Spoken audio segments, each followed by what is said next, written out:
দুই জায়ের হেসেলে আপনাদের জানাই স্বাগত।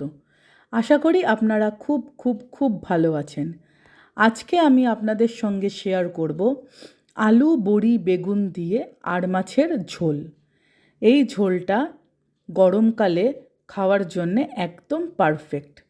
তার জন্যে আমাদের লাগবে আর মাছ, আলু আর মশলায় আমরা দেব ধনেপাতা, কালো জিরে বাটা আর কাঁচা লঙ্কাটা আমি আস্ত দেব। যেহেতু আমরা বেশি ঝাল খাই না, সেই জন্যে আমি আস্ত কাঁচা লঙ্কা ব্যবহার করব। কড়াইতে তেল দিয়ে আমি ফার্স্টে বড়িগুলো ভেজে নেব। আর এই যে আমি কালো জিরে আর ধনেপাতাটা বেটে নিয়েছি। কড়াইতে তেল দিয়ে আমি বড়িগুলোকে লাল লাল করে ভেজে অন্য একটা পাত্রে তুলে নেব। ওই তেলের মধ্যেই একে একে লম্বা লম্বা করে কাটা আলুগুলোকে ভেজে নেব।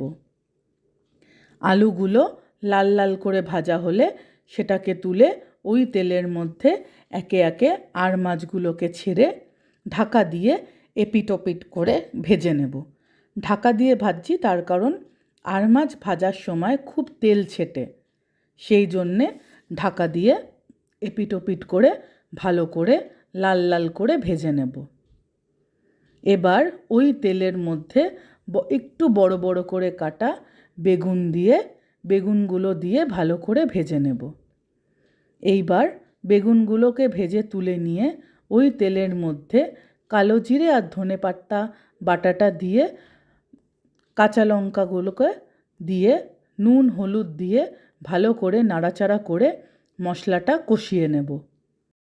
এবার ওই মশলার মধ্যে আলু আর বড়িগুলোকে ছেড়ে দেব।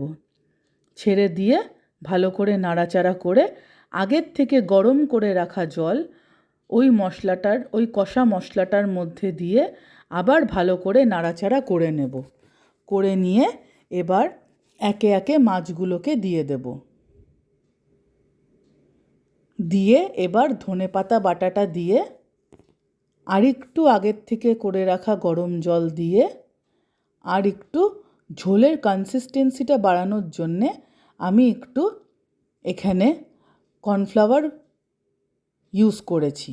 এবার আগে থেকে ভেজে রাখা বেগুনগুলো দিয়ে ভালো করে নাড়াচাড়া করে দেখুন খুব সুন্দর একটা সুস্বাদু আর মাছের আলু বড়ির বেগুনের ঝোল হবে, যেই ঝোলটা এই গরমকালে খাওয়ার জন্যে পারফেক্ট। আপনাদের ভিডিওটা ভালো লাগলে প্লিজ লাইক, শেয়ার আর সাবস্ক্রাইব করবেন। ধন্যবাদ।